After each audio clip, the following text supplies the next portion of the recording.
নমস্কার বন্ধুরা, আমি এই পাকা আমগুলো দিয়ে দারুণ একটা মজাদার রেসিপি বানাবো। আমগুলো ভালো করে কেটে নিয়েছি। এবার মিক্সি বলে বিট নুন আর টক দই, চিনি আর একটু স্লাইড জল, এর বদলে বরফও দিতে পারেন।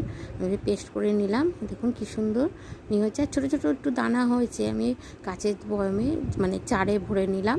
এবারে কাচের গ্লাসে ঢেলে নেবো আমলাস্সি। এটা হচ্ছে আমলাস্সি, অতিথি আপ্যায়নের জন্য দারুণ। দুটো করে আইস কিউব দিয়ে দিলাম, কিউবগুলো। এবার আম কুচি উপরে দিয়ে দিলাম। দেখুন বন্ধুরা, ভালো লাগলে একটু লাইক, ফলো, শেয়ার, কমেন্ট সব করবেন, আর একটু সাবস্ক্রাইব করে দেবেন। আমার আমলাস্সিটা কেমন হচ্ছে একটু কমেন্টে জানাবেন। আমি অতিথি আপ্যায়নের জন্য এই গরমের মধ্যে, যা গরম, বৃষ্টি হলেও গরম কমছে না, এই গরমের মধ্যে এই অতিথি আপ্যায়ন আমলাস্সিটা দারুণ দারুণ। আমরা নিজেরাও খেয়ে, আপনারাও খেয়ে বলুন। আমরা খেয়ে বলছি দারুণ হয়েছে।